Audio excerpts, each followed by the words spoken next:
முதல்ல ஒரு சின்ன பவுலில் மைதா மாவு எடுத்துக்கலாம். எடுத்ததுக்கப்புறம் அதில் 2 ஸ்பூன் சுகரை சேர்த்துக்கலாம்.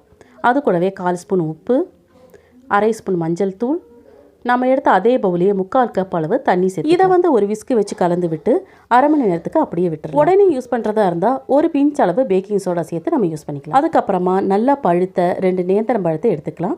அதை தோல் எடுத்து நம்ம கத்தியை வச்சு கட் பண்ணி எடுத்துக்கலாம். நான் இதை பாதியாக கட் பண்ணி 1 சென்டிமீட்டர் அளவு அகலம் இருக்கிற மாதிரி கட் பண்ணி எடுத்துக்க போகிறேன். இந்த பழத்தை பாதியாக கட் பண்ணாமலும் நம்ம செய்யலாம். இப்போ இதே போல் எல்லாத்தையும் நான் கட் பண்ணி எடுத்ததுக்கப்புறம் அதுலேருந்து ஒரு பழத்துண்டை எடுத்து நம்ம செஞ்சு வச்சிருக்கிற அந்த பேட்டரில் முக்கி அதுக்கப்புறமா சூடான ஆயிலை நம்ம போட்டு ஃப்ரை பண்ணிக்கலாம். 2 பக்கமும் திருப்பி போட்டு நல்லா பொன்னிறமாக ஆனதுக்கப்புறம் நம்ம எண்ணெயிலேருந்து எடுத்துடலாம். ரொம்பவே குறைவான பொருட்களை வச்சு ரொம்பவே அதிகமான ருசியை உடைய இந்த நேந்திரம் பழ பஜ்ஜியை ஈஸியாக நம்ம செஞ்சு எடுத்துக்கலாம். வழக்கமாக வடை போண்டாவே செய்யாமல் இந்த டேஸ்டான நேந்திரம் பழ பஜ்ஜியை செஞ்சு வீட்டில் இருக்கிறவங்கள அசத்துங்க. தேங்க்யூ.